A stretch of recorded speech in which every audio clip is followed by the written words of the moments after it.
Alright, this is like take 3 or 4. First vlog of 10. Kind of been folded and lacking on the last ones. But as you know, I'm Rondo Scissor. My man Charlie in here. Yep. Alright, we here to talk about The Adventures of Priscilla, Queen of the Desert. Made in 1994. Settings in Australia, the Outbacks. The Outbacks. It was a great film.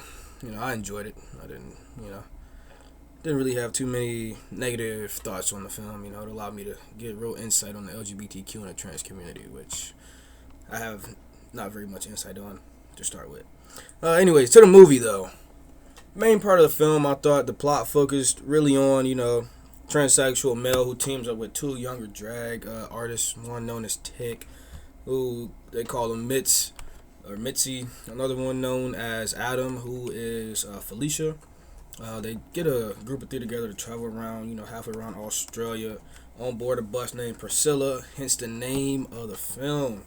In order to perform, an act to meet Tick's ex-wife and his son at a casino there in Australia. The film allows the characters to present themselves in the LGBTQ community and the transgender community as well. It allows the members of these said communities to feel comfortable no matter the settings they're in and the people that they have to deal with. I see this film as a transnational film because it falls under, the settings of Australia, which, as you know, is transnational for us because we're in America. It also has been passed through multiple different film industries and businesses around the world, which makes it like world cinema in that aspect. And it also takes American music, some very popular songs from around the world, and has been sent through, this film, which has also circulated the world. So therefore making it another aspect of transnational films. Some base class concepts I've, put this film with from things we learned in class is, for one, just a big broad thing is transnational cinema as a whole, mainly because it's being shot in Australia.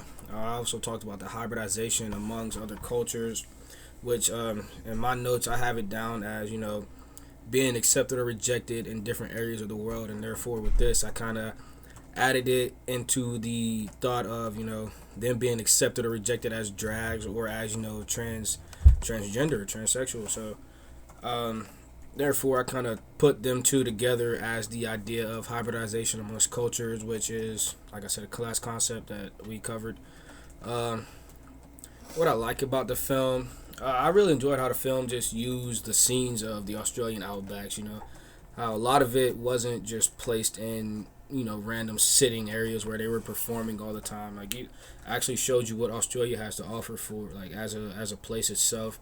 And I enjoyed how they used older music, as stated before, throughout the films to help appeal to some of the American audiences, who may have or may not have been interested in the film to start with.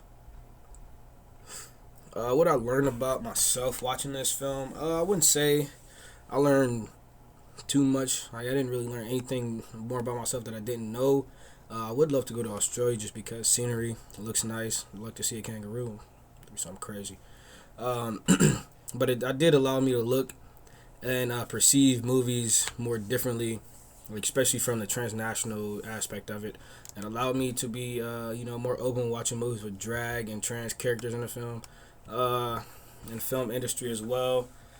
My experience, like I said, this is probably one of the first drag trans films I think I'd say I've probably ever actually been able to sit down and watch and decipher and break down instead of just watching just to watch it. And when I say breakdown, I mean I was able to actually understand the characters, how they felt in different situations that they were put into throughout the films, and it allowed me to really see how the LGBTQ and the transgender community, is being portrayed throughout the world. Like I said, this is vlog number 1. Stay tuned for vlog number 2. Will be posted before Thursday. Hope you have a good one.